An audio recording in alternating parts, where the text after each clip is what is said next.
Элет элинин басымдуу бөлүгү мал кармап, сүт өткөрүү менен тиричилик кылып келет. Күнүгө мына ушундай атайын унаалар тургундардын уйларынын сүтүн жыйнап, сүт заводдоруна алып кетишет. Азыр биз сүт жыйноо үчүн Түп районунун Михайловка айылына жөнөдүк.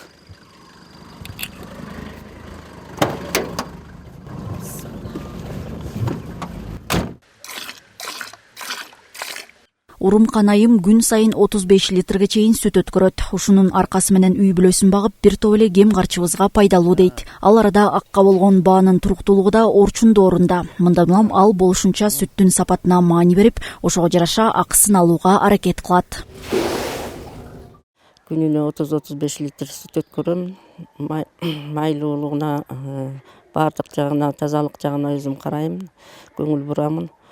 Ушул сапаттуу сүттөрдү өткөрсөк, майлуулугун жакшы өткөрсөк, өзүбүзгө эле жакшы болуш керек. Чет мамлекетке деле экспорттолуп кетет эле. Үй бүлөгө жакшы эле болуп калды. Бала чакага май чай ашып баратса, бут кийим андай мындай алып беришет. Элден да суранат элем ушу таза сапаттуу сүт өткөзүп бергенде. Зарплата күткөндөй эле күтүп турабыз, сүтүбүздү алып кетсет экен деп. Рас ушундай кылып атасыңар да. Сүтүңөр да жакшы сакталат ушу менен. Муз тоңутуп салганда.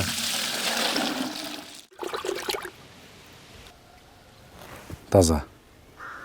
Ал эми сүт жыйнаган кызматкерлер жеринде атайын жабдыгы менен сүттүн тазалыгы, ирибегендиги боюнча кароодон өткөрүшөт. Айыл аймактардан күнүнө бир маал, айрым ишканалар 2 маал жыйнап кетишет. Алардын айтымында сапаттуу сүттү өткөрүүгө эл кызыктар боло баштады дейт. Чыккандан баштап эле сапатын карайбыз, майлуулугун карайбыз, көк сүтүн карайбыз, калпыгандар болуп, андайлар жок эмес, бар. Азыр эми келатат буюрса. Калпыбай, суу төкпөй, суу куйбай, сапаттуу төккөнгө аракет кылып атышат, Кудайым буюрса. Чогултулган сүт ишканаларга алынып келинип, киргенден бери эле сүт ташыган унаа атайын дезинфекцияланат. Тыгыздыгы, майлуулугу болуп, жалпы 6 баскыч менен текшерилет. Сапаттуу талапка туура келгенде гана кабыл алынат. Норма сүттүн кислотности 16-18 кислотность болот. Свежий сүт деп коет муну. Алкогольная проба деп коет, спиртке устойчивый болуш керек. Плотность 27-тен 29-га чейин болуш керек. Биздики эми көбүнчө тоолуу областьта. Майлуулугу азыркы тапта 3,1, эң көбү 3,2 болуп атат. Сүттүн кычкылдуулугу, тыгыздыгы, майлуулугу белокко текшерилет. Алкогольная проба деп коет, ага содага текшерилет.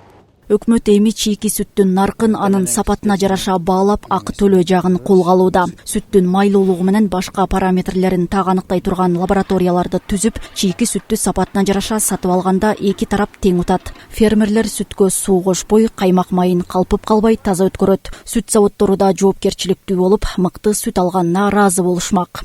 Сапатына жараша, майлуулугуна жараша алып эле жүргөнбүз. Азыр деле ошо элге суранып кетербиз, ошо сүттү кичине тазараак өткөрүп, майындагы калкыбай, жакшы өткөрүп берсе, биз деле ошо сүтүнө жараша акчасын төлөп бергенге даярбыз.